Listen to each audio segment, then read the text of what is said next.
Ayos ka lang ba?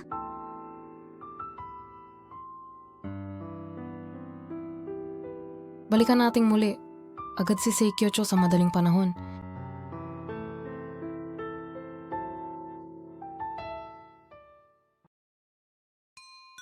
Ulo. Medyo nabawasan ng sakit.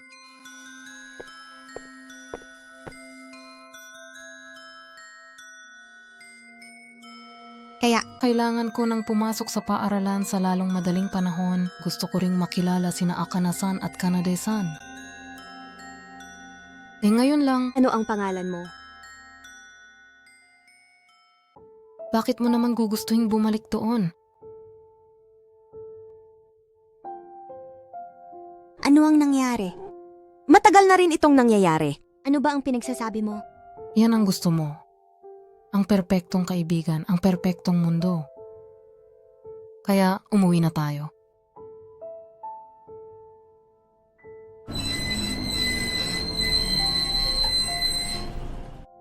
Ano? Ang nangyayari ay...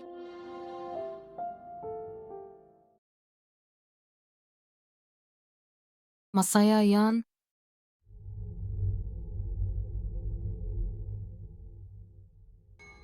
Matagal na akong naghihintay, matagal na panahon. Wala po talaga akong ginawa.